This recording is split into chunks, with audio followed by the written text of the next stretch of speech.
All Hallows Eve. By Ian with Intent. I don't enjoy All Hallows Eve, Halloween. In fact, it always makes me a little bit sad. I cannot help remembering the story of that young boy who disappeared. Surely you have heard of him? It was a few years ago now. Just down this very street. Harvey was his name. It was only his second ever Halloween. The previous year he had gone trick-or-treating with his best friend Elwood, along with Elwood's family. The pair of them, each only 4 years old at the time, went as a two-headed, three-legged troll. Elwood's mother had sewn the outfit for them. Individually, Elwood and Harvey were both quite shy little boys, but together they possessed a quiet confidence. Elwood was the natural leader of the pair, Harvey always content to follow. For that first Halloween the boys went with a group from Elwood's kindergarten. A happy, noisy bunch of 8 boys and girls, along with the 3 parents who had drawn the short straws. Harvey in particular was excited mostly by the reactions that their costume received. He positively beamed every time one of the neighbors, upon opening their front doors, would comment on how good was his and Elwood's character. He just loved being noticed, even if only as part of a pair. Strangely for a little boy, he was not at all interested in the lollies and chocolates. He let Elwood have them all. For him, both the trick and the treat seemed to be in just being appreciated, acknowledged, noticed. When it was finally over, Harvey slept the night at Elwood's place. The boys talked themselves to sleep planning the next year's characters. The costumes. The mannerisms they would act out to bring the characters to life. The lead up to their next Halloween started excitedly, with several weeks of anticipation and planning. The boys finally decided on their costumes. They would be going as Tweedledum and Tweedledee, the inseparable twins from Alice's Dreamworld. Unusually, the costume choice was Harvey's, not Elwood's. The first sign of trouble came a week before the day of Halloween. Elwood was feeling somewhat poorly and went to bed early, with a bit of a temperature. He awoke the following morning in a rash of itching spots. The poor thing had picked up chicken pox. At first, Harvey was just concerned for his friend. The disease was not very pleasant, but Harvey spent all day every day with Elwood in his room. He could not be persuaded to leave. Even the threat of contagion made no impression on his stoic soul. But as the week dragged on it became obvious that Elwood would not be able to go trick-or-treating. Harvey was mortified. He began to have his first ever selfish concerns, so desperately did he want to go. It was the highlight of his young life, but there was no way that he could go without Elwood. He was just too shy to go on his own. None of the other kids played with him, not even Elwood's friends. They did not even talk to him. He just hung around in the background, any time that Elwood was with other children, at the edge, out of notice.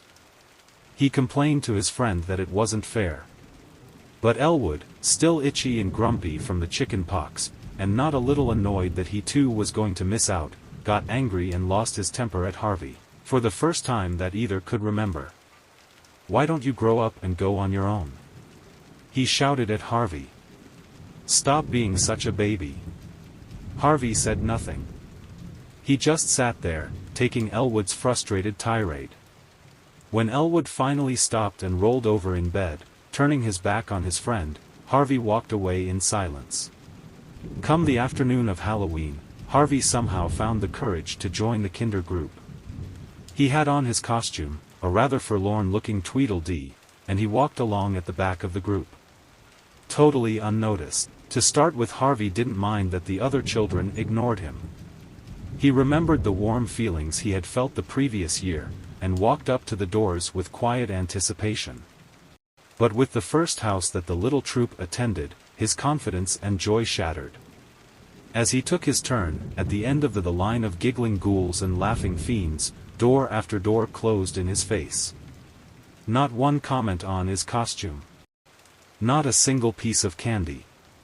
It was like living out a nightmare, a monstrous treadmill from which he could not escape. House after house the same thing. Harvey stoically held his tears at bay, though his chest constricted against his pounding heart. Suddenly he realized that the next house was Elwood's. He pushed through the boisterous gaggle of ghouls and witches and stood defiantly at the front when Elwood's father opened the door. Surely now he would be acknowledged. Finally someone would see him. But no. His best friend's own father looked past Harvey to the children behind him. The dam cracked. Overwhelmed, Harvey ducked his way around Mr. Dowd's legs and he stumbled blindly towards Elwood's room. As he got to the half-open door, through which was his only friend in the entire world, he stopped short, hearing Elwood's mum arguing with Elwood. "Enough is enough, Elwood," she shouted, in exasperation. "You are 5 years old, nearly 6. You will be a schoolboy next year." Elwood said nothing. "You need to stop all this nonsense with Harvey. It has to end. You have real friends to play with now. You are too old to have imaginary friends anymore. I want an end to this, now." And, after a painfully drawn-out pause, in a small voice Elwood replied, "Yes, Mum. I won't talk about him anymore. I know that Harvey isn't really real." Harvey, in a wash of pure anguish, turned and ran through the house. No longer restraining his shattered emotions, he burst through the retreating group of children. He dashed through the front gate, tears streaming from his eyes, and disappeared down the street. And that was when Harvey disappeared. He has not been seen or heard of since.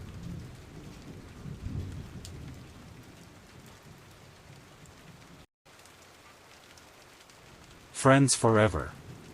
By Marie Marr. "So, Rhoda, what do you think I should do about it?" Karen was sitting opposite her friend at the patio table, and was waiting anxiously for her reply. Rhoda, as usual, was comforting. "Well, I shouldn't get too upset. Girls have these friendships much more than boys. She's an only child as well, which makes her more susceptible." Abby, Karen's 4-year-old daughter, had claimed to have a friend, who she met in her playhouse. Karen's husband, Rob, had examined it inside and out. He had put it together, for heaven's sake. Of course there couldn't be anything wrong with it. But Abby had been insistent, and she had never told lies before. Always a first time, declared Rob. Which was hardly laying Karen's fears at rest. Since he'd been promoted to head of department, he had been spending more and more time in the office. He was away this weekend, in fact, at some conference or other. All well and good, and of course she was behind him 100% in his career, but inevitably his home life, and especially their relationship, was suffering. For now, though, Karen was reassured. Thank goodness she could call on Rhoda anytime, and her friend would drop everything and hurry round, ready to chat and pick up the pieces. She was older than Karen by several years, but with her homely face and her dark hair piled into a bun, Karen felt she was more like the big sister she'd never had. She poured out more tea for them both, and they looked fondly across at Abby, as she played quietly. Suddenly Karen grabbed Rhoda's hand. "Look," she hissed.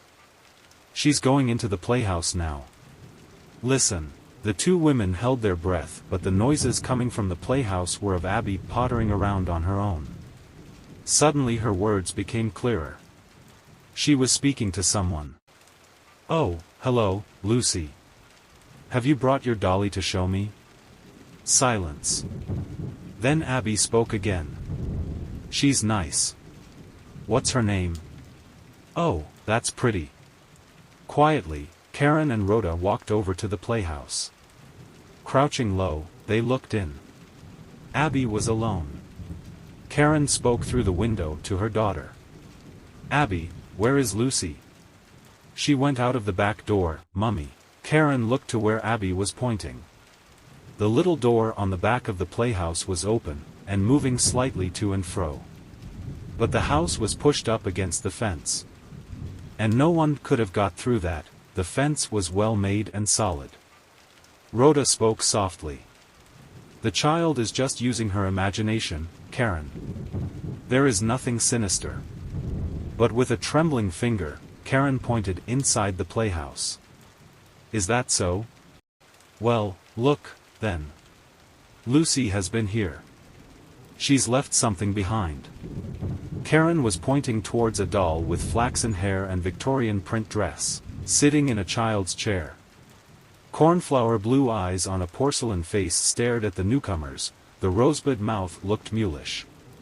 Then Abby's childish treble said, "This is Rose, Mummy." Karen looked at Rhoda with badly frightened eyes and whispered, "I'm sure Abby hasn't got a doll like this, Rhoda." Abby was brought out of the playhouse and was questioned minutely. "What does Lucy look like, Abby?" "She has long dark hair with an Alice band in, and she always wears a long flowered dress." "Where does she live?" "Through the door and into the other side of the playhouse, Mummy." "What does she say to you?" But Abby was starting to get upset, so Karen reluctantly had to leave the questions. "Though I intend to finish them tomorrow," she told Rhoda, fiercely.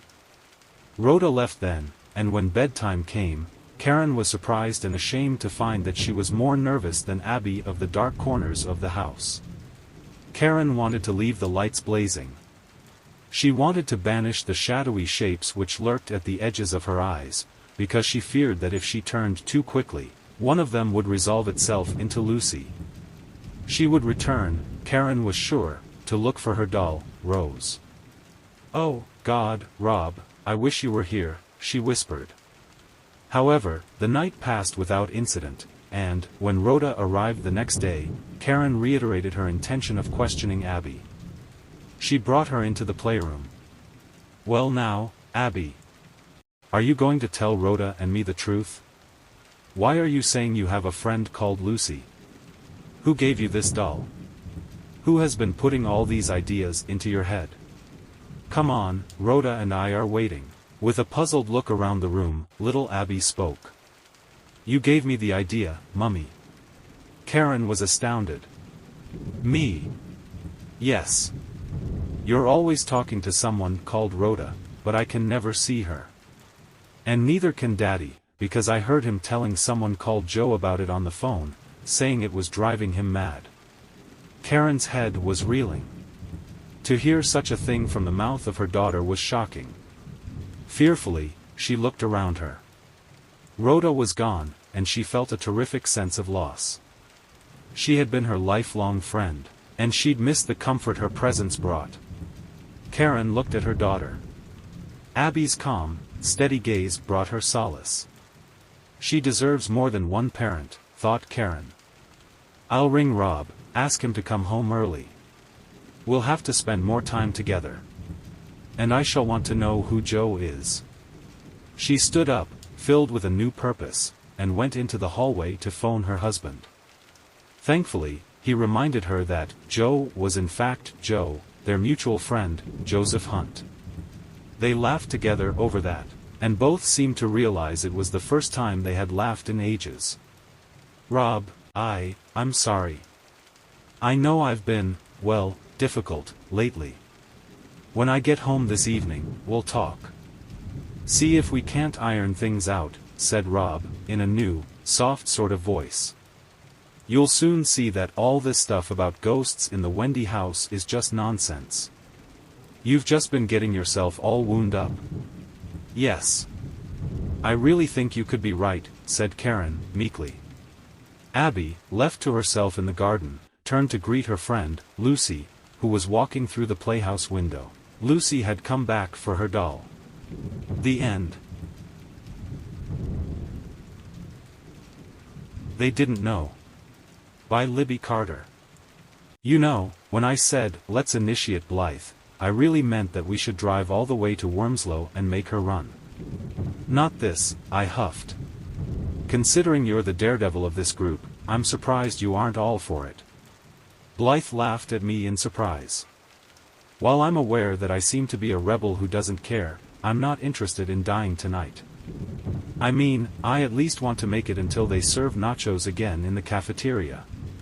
Everyone had a way they seemed to other people. My appearance was that of the rebel who played by no one's rules, the outsider who never cared to fit in. Ha, it's all a lie.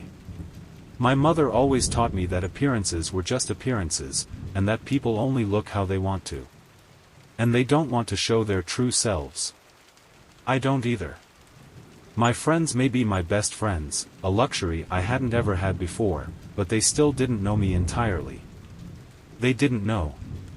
They didn't know. They didn't have a chance. They didn't have a chance. What? You don't want to settle for cold pizza in a haunted house instead? Bates laughed. There were 4 of us here, me, Blythe, Bates, and August. More like a haunted mansion. This place is huge, August told him. August was on my side. Well, at least, he wasn't terribly sold on the haunted house thing. He would go through it though, merely trying to prove he wasn't a wimp like the nicknames at school claimed. He was the smartest one here. Besides me. He was right about the house. It was huge. Of course, everyone in this town had fairly big houses. We might have been a small town, but we were a wealthy one playing games of riches and bribes within our ranks. It was like royal courts you hear about in fantasy stories. Except this wasn't fantasy. It was horror. Well, let's explore the whole thing. Blythe cheered. I rolled my eyes. She was up to something. Not that it was any of my business, but my 2 years in this town told me that she was up to something. People's attitudes don't suddenly change without reason. Like mine.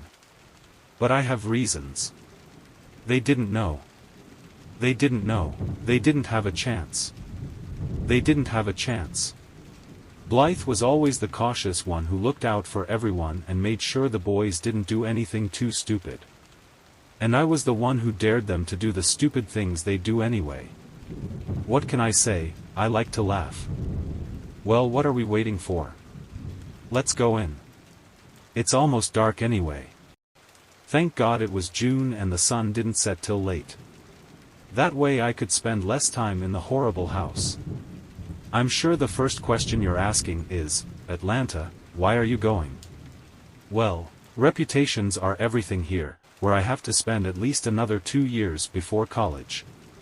I was not getting the reputation of someone who chickened out. I wasn't letting my mother scold me for that, but I'm also not letting her know that I went into a haunted house. She thought I was at Blythe's for the night. Of course, she'd know the truth soon enough. Everyone would. The house was old and hadn't been lived in for a long time. It was beautiful in a frightening way. We sat on the floor of the parlor, one of the first rooms in the house, to eat our cold pizza as it got dark. Then we go exploring. Fun. They didn't know. They didn't know. They didn't have a chance. They didn't have a chance. The first floor held the parlor, the living room, and the library. It was a big library.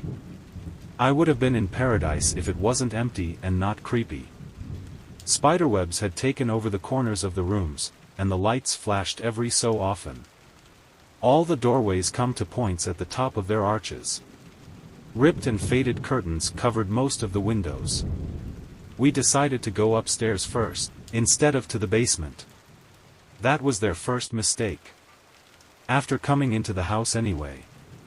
They didn't know. They didn't know. They didn't have a chance. They didn't have a chance. We were greeted by an empty hallway. It was long and filled with doors. All of which were closed. The sun was long gone by that point. I could hear crickets chirping outside, and frogs croaking. No one would hear the screams out here. Let's check every single room, Bates announced, escaping the plan that had already been set in place. We went in the first one.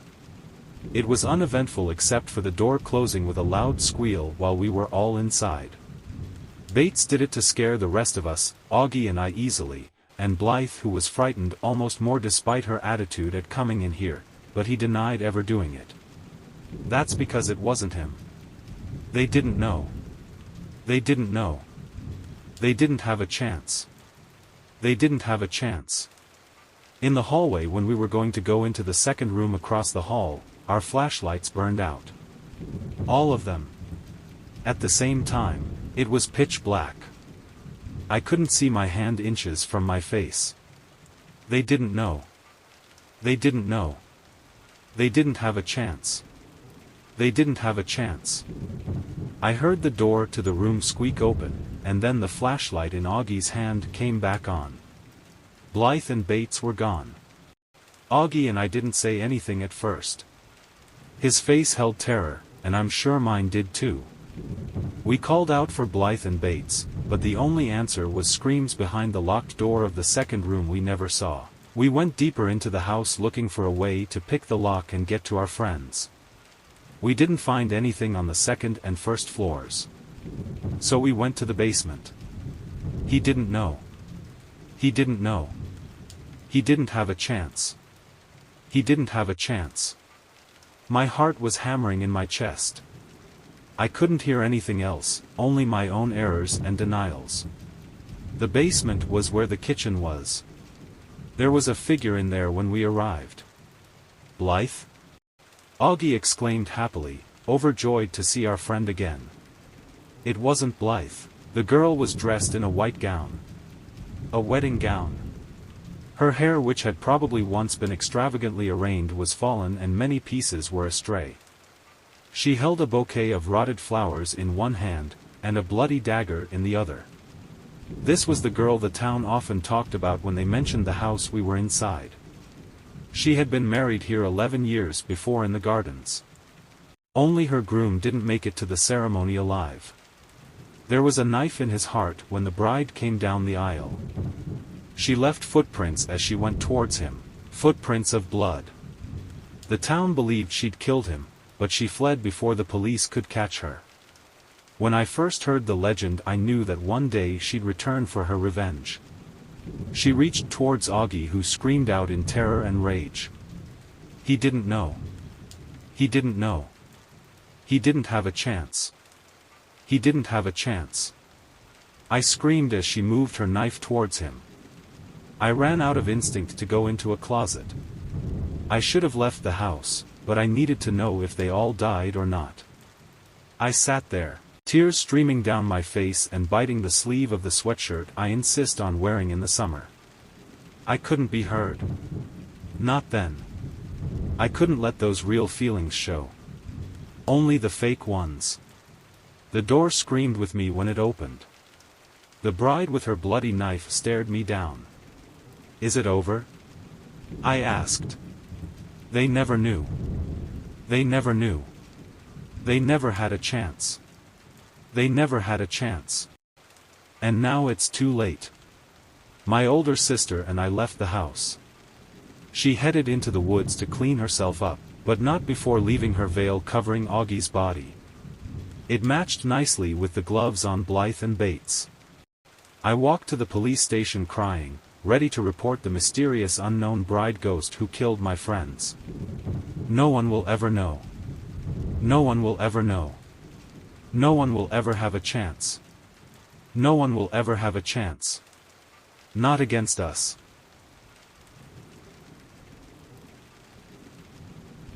Little Ghost. By Alex Greason. I raised the bottle to my lips. The smell of cheap peat and smoke entered my nose, sliding its misty fingers into the back of my brain. The amber washed over my tongue, sliding down my throat where it set up shop. Fire sale. Everything must go. That's when the terror stops. The ghosts have been chewing at me for a while now. Eating away at my sanity. Seeping through the air ducts while I sleep. Hiding in the dark corners of my room, watching me as I sleep. When I wake, their eyes gleam through the muddy darkness. I rise from my bed at 3:45. I've only been asleep for roughly 90 minutes. My vision sways, as I swim through the air towards the washroom.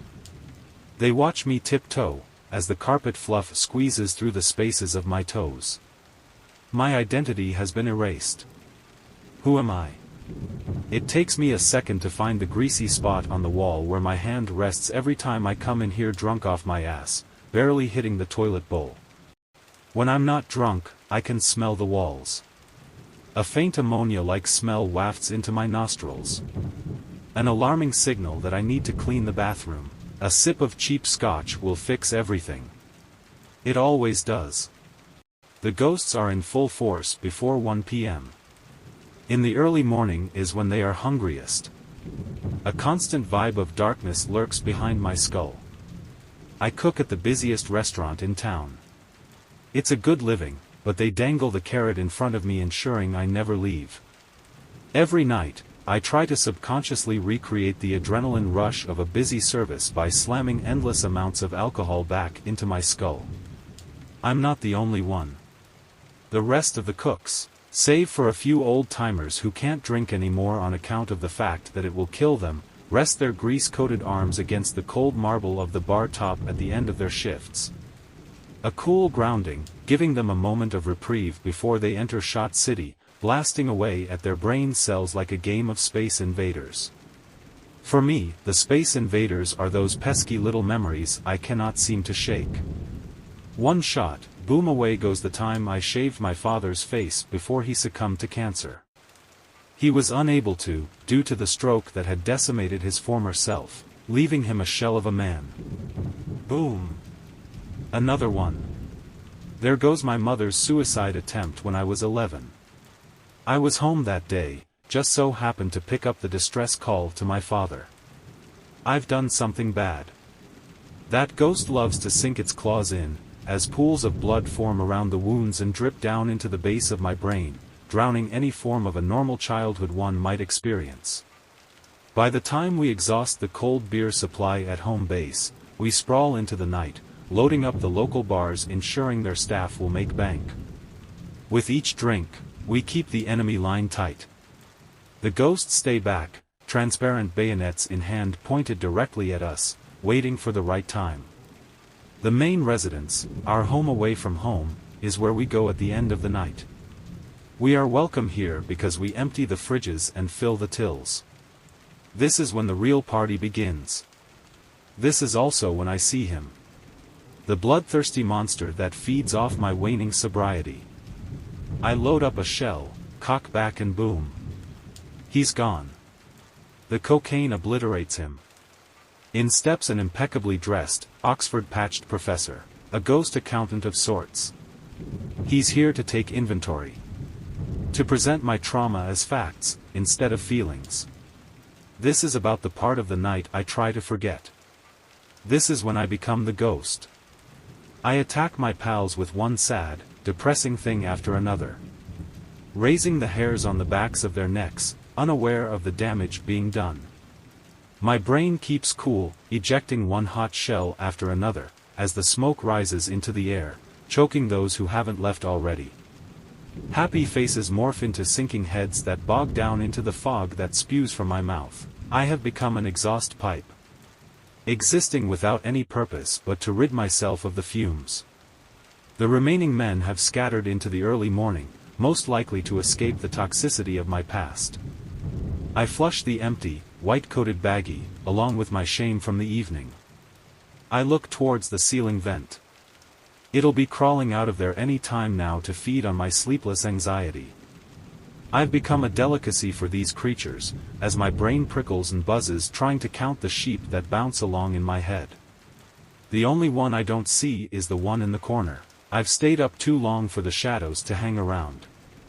As the ghosts approach my bed, their fingers claw at the floor as their contorted bodies slide along, leaving trails of green-tinged blood.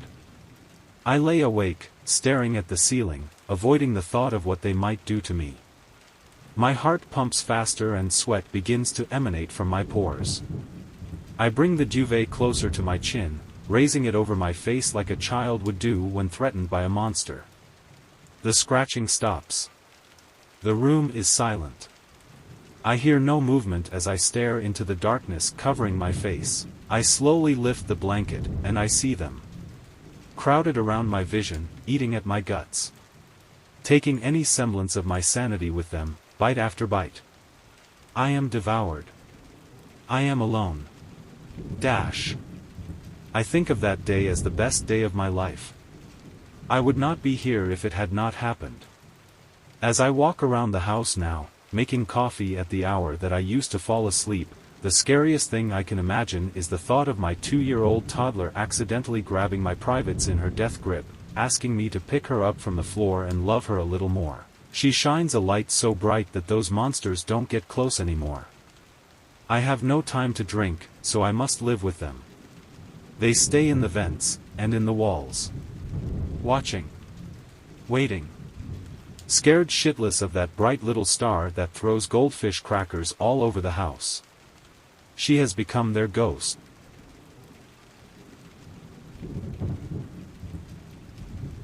Grandpa's Last Gift. By S. Clausen. When my grandfather died, I remember my family and I only having the rest of that sorrowful evening to lament his loss before having to appear composed and proper for his funeral service the following day.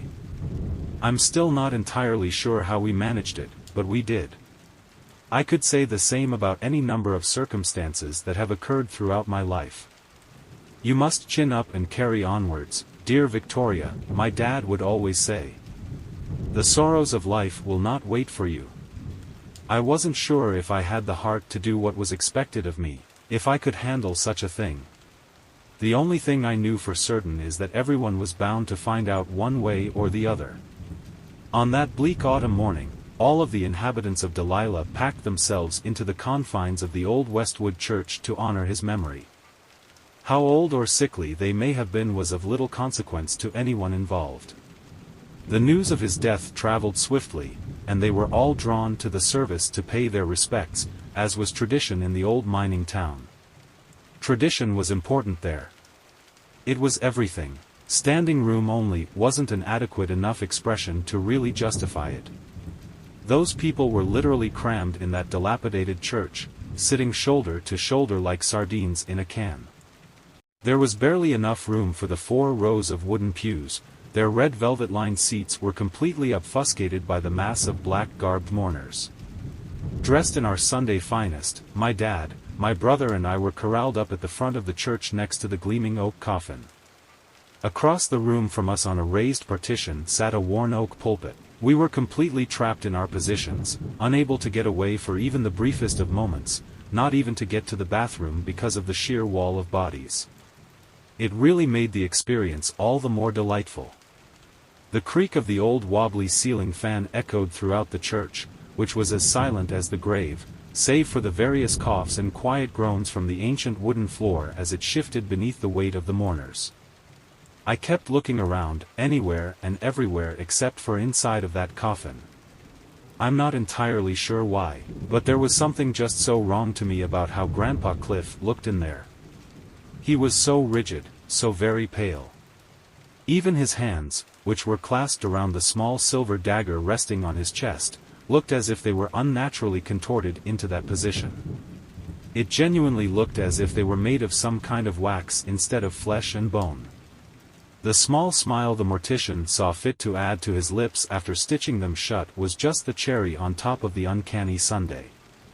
Little Griffin's eyes were darting around everywhere as well, though his head was focused straight ahead. I couldn't help but find a small amount of solace in the fact that at least it wasn't just me who felt uncomfortable. I kept shuffling back and forth on my aching feet in a vain attempt to take some of the pressure off of them. High heels were clearly a poor choice, no matter how good they looked with my outfit. Looking back on it, it wasn't really worth the discomfort. To be completely honest, my dad didn't seem that much more comfortable than I was. The small vein that always seemed to raise up in the recesses of his dark hairline whenever he was stressed had already made its appearance, popping up when we'd arrived at the church a few hours earlier. He pursed his lips and sighed quietly to himself as he rocked back and forth on the heels of his dusty dress shoes. Dad's arms were locked by his sides. He honestly looked about as rigid as Grandpa Cliff. The edge of his thumb repeatedly traced the sharp corners from the pack of Camel cigarettes he kept in his front pocket. He flicked his steely gaze towards me and my brother, and his eyes softened somewhat.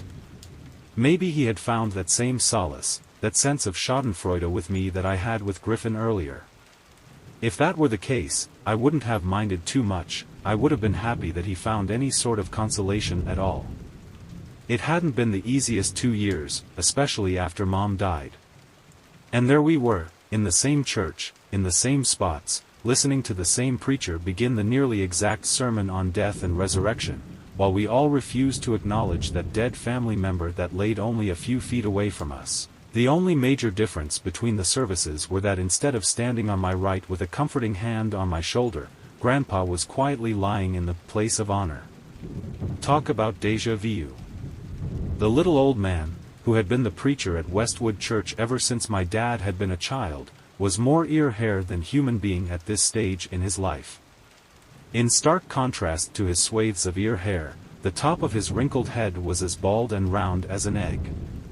It gleamed brightly beneath the incandescent bulbs hanging from above, so much so that one would have been forgiven if they mistook the glare for some rowdy spirit assuming control of him mid-sermon. He prattled on with his sermon for what seemed like an eternity. His high-pitched screech of a voice used Grandpa's death as a launching pad against any and all who would defy the almighty goddess and all of her ethereal wisdom. Everyone in attendance had begun chanting in unison as the old preacher began singing his hymns and dirges about freeing the spirit of my grandfather so that he could transcend into the next world. Though I've heard them 1,000 times, they admittedly brought me more comfort than I had expected.